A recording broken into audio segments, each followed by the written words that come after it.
Bonjour tout le monde, c'est Cécile, ravie de vous retrouver. J'espère que bon, bah, a priori vous m'entendez. André en tout cas il m'entend, super, bravo, merci. J'espère que vous êtes tous en forme. Il est encore temps de vous souhaiter une bonne année pour ceux que j'ai pas eu au téléphone. J'espère qu'elle commence bien pour tout le monde. On va se laisser une petite minute le temps que tous les inscrits puissent nous rejoindre. Merci, bonne année à tous. Alors normalement je vous ai déjà partagé mon écran, vous devez voir mon écran. Donc l'objectif du cours d'aujourd'hui, alors je ne vais pas vous garder trop longtemps, normalement c'est assez rapide. Après ça dépendra des questions, mais sinon moi ça va être assez rapide, hein. C'est vraiment de vous donner des petites astuces sur les toits, c'est quand même la raison quasiment pour laquelle on a le plus d'appels au support et on en a conscience, donc le but c'est de vous aider, à bien, maîtriser cette étape toit qui vous donne du fil à retordre de temps en temps. Donc on va travailler sur 2 projets différents pour vous montrer tout ce qu'on peut faire, en automatique ou, manuellement pour arriver à ces fins, pour, avoir des jolis visuels et des toitures, sympas. Donc on va attendre tout le monde. Je vais regarder si tout le monde est arrivé ou presque. On est pas mal. Donc je vais parler là pendant 10 minutes, un quart d'heure, le temps de vous montrer ce que j'ai, préparé et puis après, on basculera sur l'onglet questions, hein, pour ceux qui ont pas l'habitude des cours interactifs. On pourra basculer sur l'onglet questions où là, je pourrai répondre aux questions, bah, que vous aurez, sur le sujet du jour. S'il y a des questions qui sont, «hors sujet» entre guillemets, je suis désolée, je les botterai peut-être en touche, mais ça vous empêchera pas de nous passer un petit coup de fil au support s'il y a besoin, dans la journée, hein. Juste après si vous voulez pour, évoquer d'autres sujets s'il y a besoin. Allez, on va démarrer. Je pense que le plus gros est arrivé. Ouais, presque tout le monde est là. De toute façon, comme, d'habitude, hein, ceux qui ne peuvent pas participer, si ça vous arrive une fois où vous étiez inscrit et que vous ne pouvez pas participer, c'est pas grave. Vous aurez automatiquement le replay qui vous sera proposé par email et vous le regardez après comme bon vous semble, hein. Donc, je vais passer en mode plein écran, ce sera plus confortable. Donc on va d'abord, essayer de réaliser ces 2 toitures, d'accord? Et veut déjà vous donner des petites astuces. Donc, à la base, il y a rien de bien compliqué, mais il y a des petits trucs à savoir. Je vais repasser sur l'étape toit. Alors déjà, j'espère que vous êtes tous passés, sur le Cedréo, nouvelle génération, la V21 comme on l'appelle, parce que, alors l'étape toit est pas forcément celle qui a le plus changé, mais en tout cas, l'étape tracée et l'étape visuelle, elles ont beaucoup changé et j'espère que vous appréciez les nouveautés et le gain de temps et j'espère que vous gagnez du temps. Donc je vais enlever les toits, comme ça on va repartir sur du vierge et on va poser les toits. D'accord? Donc, pour, dessiner le toit de la partie, habitable, il y a rien de bien compliqué, hein, là, comme je veux faire 2 toits différents, je ne peux pas profiter du bouton de détection automatique des toits, donc je vais forcément les tracer manuellement. Donc je vais prendre un toit multipan. Je vais, bien entendu, comme d'habitude, couvrir bien les murs qui sont gris. Ils doivent être couverts par le toit, d'accord? Donc un clic gauche de la souris à chaque angle et soit un clic et je reviens à mon point de départ, soit un double clic à l'avant-dernier point et mon toit est validé. OK? Ensuite, qu'est-ce que j'ai comme marge de manœuvre? Si je clique en plein milieu du toit, à droite, je peux jouer sur sa hauteur. Alors là, on avait fait le choix vous voyez, j'ai posé le toit à l'étage 1. Donc ce qui se passe, c'est que du coup, comme tous les toits dans Cedréo, le toit coupe les murs et les toits par défaut sont toujours posés à 30 centimètres sur le niveau auquel on les pose. D'accord? Donc là, mon toit, bah, il coupe mes murs, donc forcément, vous voyez bien à droite dans la vue 3D, j'ai toutes mes ouvertures qui ressortent. Donc la petite astuce ici, du coup, c'est de augmenter mon toit à 2,50. Idéalement, ce que l'on vous conseille souvent au support, ça va plutôt être d'ajouter encore un étage 2 en fait sur ce projet-là et de poser le toit à l'étage 2. Mais c'est vrai que dans ce cas-là, parfois, vous nous dites souvent que ça fait un peu trop de maçonnerie. Donc l'astuce, c'est de poser le toit à l'étage 1 et de l'élever à 250. Ensuite, bah, je vais pouvoir lui régler sa pente, bien entendu. Ça, vous connaissez par cœur, en degrés ou en pourcentage, comme vous préférez. OK? Et puis là, sur le projet qu'on avait choisi de faire, il y avait normalement un pignon devant et un pignon sur le côté. Tout simplement, ça normalement vous savez tous le faire. Un clic sur le contour du toit, là où je veux monter un pignon. Je regarde les options à droite et je décoche mon bas de pente. Ça monte un pignon. Je fais la même chose sur l'autre côté, je décoche mon bas de pente et ça monte un pignon. OK? Il me reste plus qu'à rajouter mes débords, mes gouttières et mes descentes. Ça, normalement, c'est pas l'objectif du jour. S'il y en a qui ont besoin, je pourrais remontrer à la fin si vous voulez, vous me direz. Ensuite, celui qui est plus compliqué, c'est le toit de la partie garage. Donc je vais prendre un toit. Donc on serait tenté, la solution la plus simple serait de dessiner un toit multipan sur cette partie-là. Donc c'est ce que je vais faire pour vous montrer ce qui va nous bloquer et comment contourner la difficulté. Donc, quand on a un toit multipan par défaut, forcément il a des bas de pente de chaque côté. Je pour avoir quelque chose de joli, hein, je vais donc me positionner sur le contour du toit à chaque fois et décocher les bas de pente dont je n'ai pas besoin pour arriver à mes fins. Donc là, alors quand vous avez tiens, bon exemple. Ici, vous voyez, j'ai 2 toits qui se chevauchent, hein, qui sont à touche-touche. Donc parfois, on peut se tromper. Vérifiez bien sur quel toit vous agissez. D'accord? Il est en bleu sur celui sur lequel vous avez cliqué, il est en bleu. Si vous avez 2 toits qui se chevauchent et il y en a un qui vous dérange, il est toujours possible de décaler un toit pour bien travailler l'autre. Vous voyez, je peux très bien décaler mon toit là, de manière provisoire, pour bien travailler l'autre sans être gêné et sans avoir les 2 débords, les 2 contours qui se chevauchent et je ne sais pas sur lequel j'agis. D'accord? C'est tout à fait possible, hein. Donc je décoche tous les débords dont je n'ai pas besoin pour arriver à mon toit multipan correct. Lui, je vais plutôt lui mettre une hauteur à 0 pour qu'il soit pas trop haut et puis une pente un peu plus douce, dans les 16° par exemple, ce sera plus doux et du coup, bah, je peux repositionner mon toit que j'avais décalé pour bien travailler, je peux le repositionner correctement. Et puis là, si je vous montre dans le visuel, ce sera plus pertinent pour vous. On va voir qu'il y a un petit souci. Parce que l'arrêtier, ici, il n'est pas au bon endroit. Heu, le logiciel, lui, il est logique, en fait, il fait des maths, entre guillemets, et bah, lui, comme on n'a pas les mêmes longueurs de chaque côté, bah, il met l'arrêtier, où ça lui semble logique. Et c'est vrai que, bah, là, c'est pas très joli. Il faudrait vraiment que l'arrêtier arrive dans le coin de la maison. Ici, ce serait quand même beaucoup plus joli. Sauf que sur les toits multipans, contrairement aux toits de pans où on peut décaler un faîtage et l'ajuster comme on veut, sur un toit multipan, je n'ai pas la possibilité de faire en sorte que mon arrêtier ici vienne pile poil dans l'angle. Donc là, j'ai entre guillemets une solution de contournement qui serait d'attraper le bord du toit ici et de venir, vous voyez ici, du coup, l'arrêtier se décale et je peux venir le caler dans l'angle. Sauf que du coup, si on regarde en visuel, ça me fait alors ça se voit pas énormément. En fonction de l'angle de vue que vous allez prendre pour faire un rendu, ça peut vous permettre de tricher en allant vite, mais là, ça me fait quand même un débord énorme et en général, c'est pas ce que vous souhaitez faire. D'accord? Donc c'est vrai que si je me mets comme ça et que je fais une petite vue 3D sympa, ça se voit pas beaucoup qu'il y a un débord, un petit peu quand même ici, si les clients ont l'œil fin, ils vont le voir. D'accord? Ça, ce serait une première solution pour avoir l'arrêtier correct dans l'angle.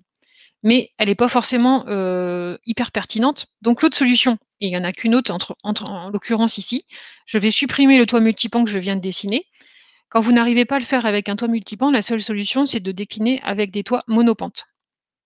Donc je vais dessiner un toit monopente ici et je vais me mettre du coup bien dans l'arrêtier ici.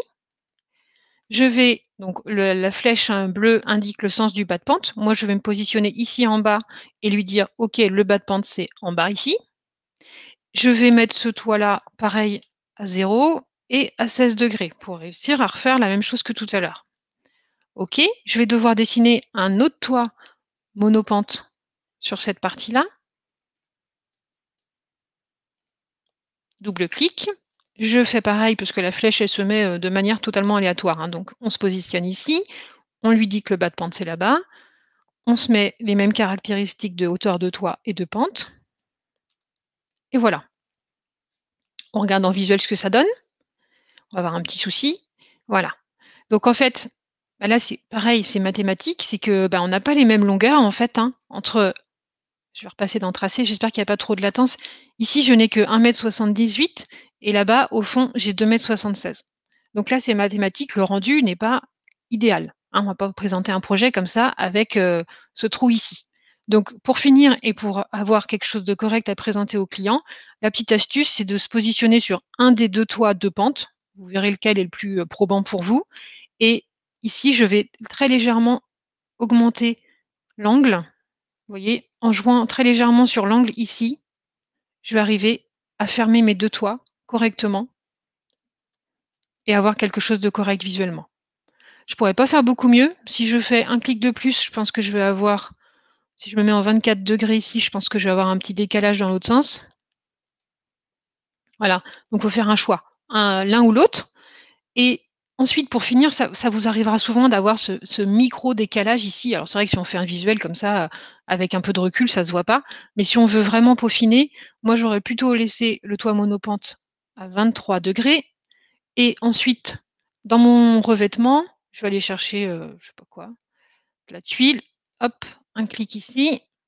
Alors j'espère que vous connaissez tous le petit assistant, hein. Là, je change le revêtement de ma couverture et du coup, l'assistant se présente ici et me demande si je souhaite appliquer la même tuile à tous mes toits. Donc je lui dis: «Oui, mets-la sur tous les toits, comme ça me fait gagner du temps». Alors déjà avec de la tuile, on voit beaucoup moins le petit décalage et la petite astuce pour peaufiner vraiment et qu'il y ait aucun défaut, ça va être de dupliquer ce revêtement-là, donc avec la petite goutte ici qui me permet de copier le revêtement et de l'appliquer sur j'espère que vous voyez bien, sur ce tout petit décalage, ce petit trait blanc là qui est infime, je vais pouvoir l'appliquer ici. OK? Et du coup là, j'ai plus de défaut. Si je prends un peu de recul, j'ai mon toit multipan qui est correct, avec l'arrêtier qui est bien dans l'angle de la maison. D'accord?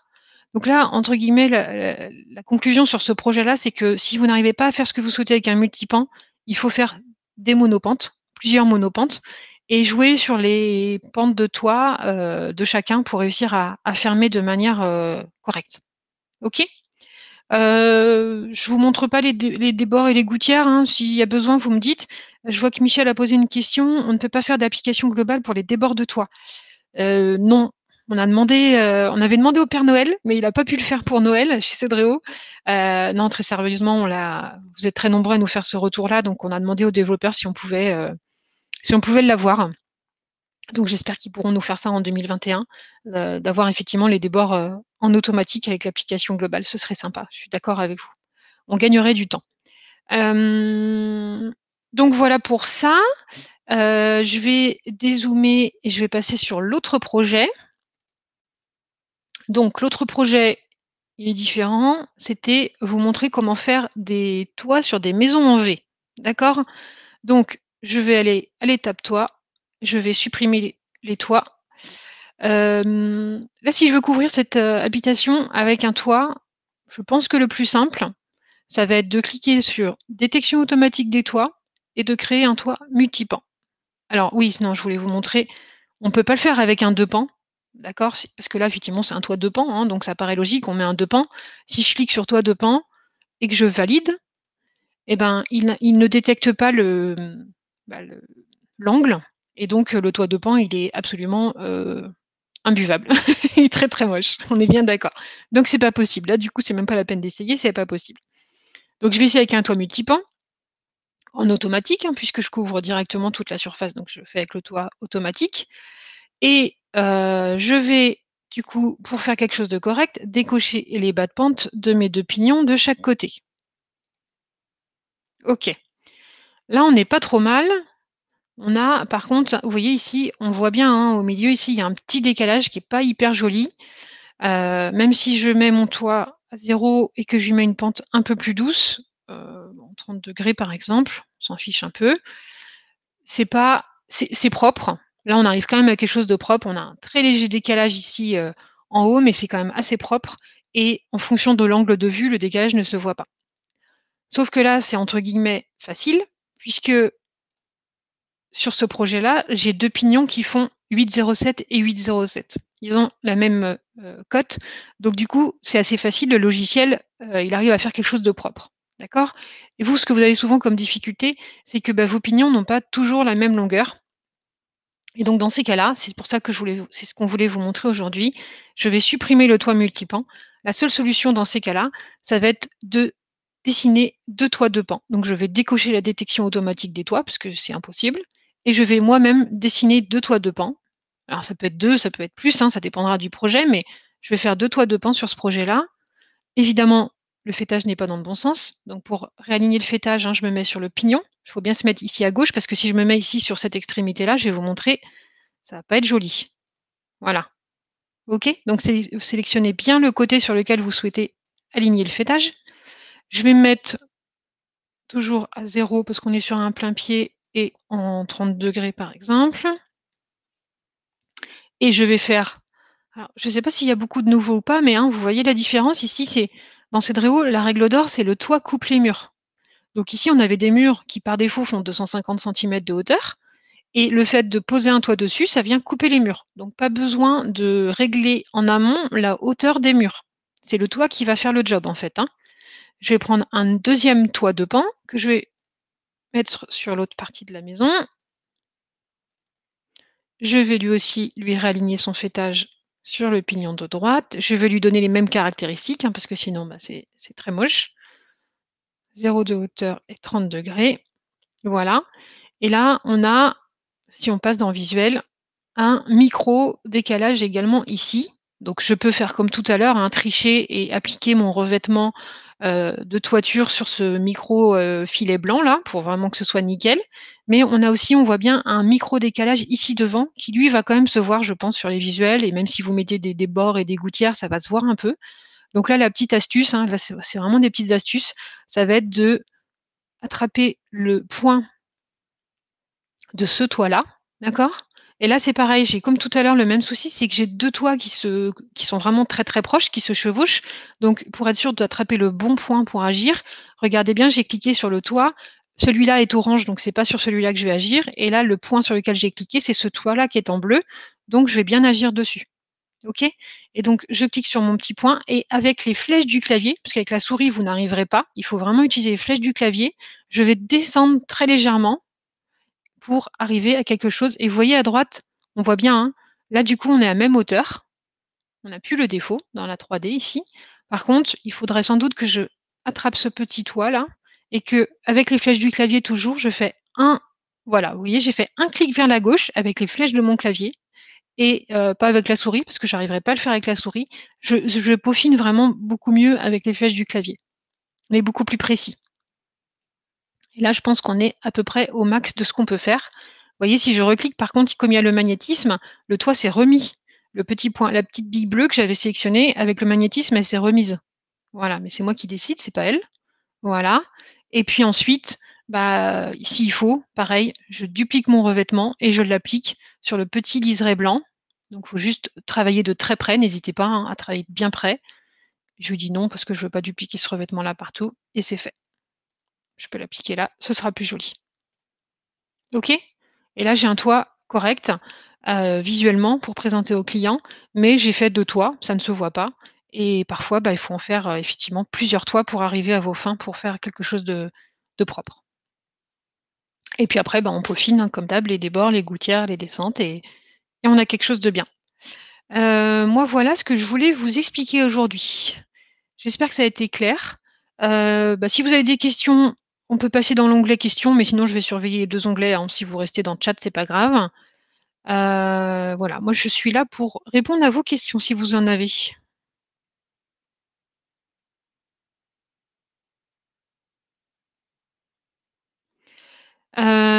Alors je comptais pas parler de Softichère aujourd'hui. Pour ceux qui ne connaissent pas Softichère, c'est un logiciel de chiffrage qui permet de une fois que vous avez dessiné les projets dans Cedréo, de pouvoir les chiffrer, assez rapidement et d'avoir un prix, pour le présenter à vos clients. Donc Michel, en l'occurrence, bah, là, ce qu'on a fait ici ce matin, non, ça n'engendre pas de différence. De toute façon, là, vous n'avez pas le choix entre guillemets. Parfois, effectivement, il y a il y a la petite astuce que vous allez utiliser pour faire quelque chose de, joli pour vos clients parce que c'est quand même le visuel qui va vous aider à vendre et il y a aussi parfois le toit que vous allez devoir remettre entre guillemets «pas très joli» mais qui va vous permettre de chiffrer au plus juste. D'accord? Donc ça, c'est effectivement 2 choses différentes.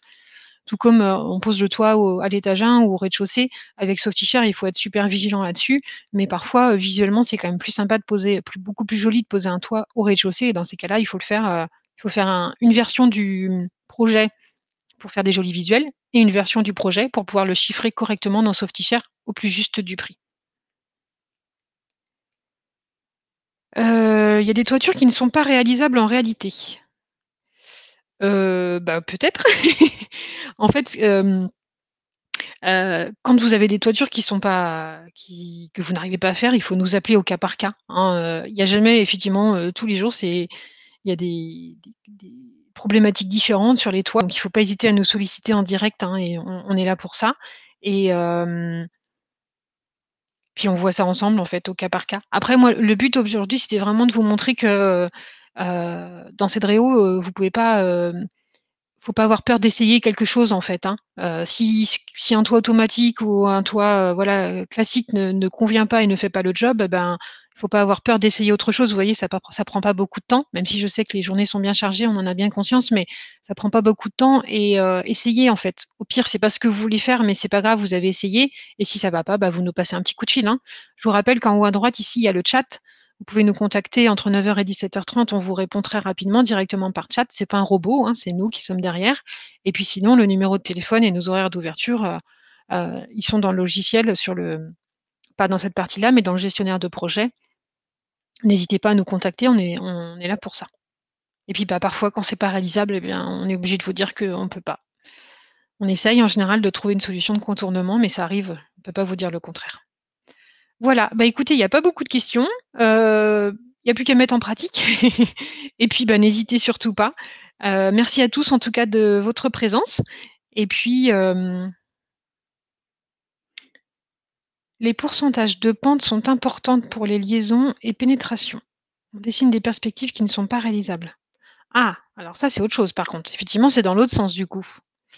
Hem, c'est vrai que Cedréo, ne juge pas si le toit, c'est pas votre garde-fou, c'est vous le garde-fou et Cedréo ne va pas vous dire si c'est réalisable ou pas dans la vraie vie, en fait, hein. Donc là, c'est votre, technique à vous qui fait la différence, effectivement et votre expertise, hein. On est bien d'accord. Qui est bien meilleure que la nôtre d'ailleurs, enfin en tout cas pour la mienne. Vous avez raison de préciser Zizou. Merci. Bon, bah, je vais vous libérer, je vous souhaite une très bonne journée et puis, si ça vous intéresse, le prochain cours interactif est donc jeudi prochain, même heure et le sujet sera réaliser des beaux visuels extérieurs et c'est sans doute ma collègue Émilie qui l'animera. Donc, n'hésitez pas à vous inscrire même si vous êtes pas dispo et à regarder le replay. Merci à tous et à très bientôt.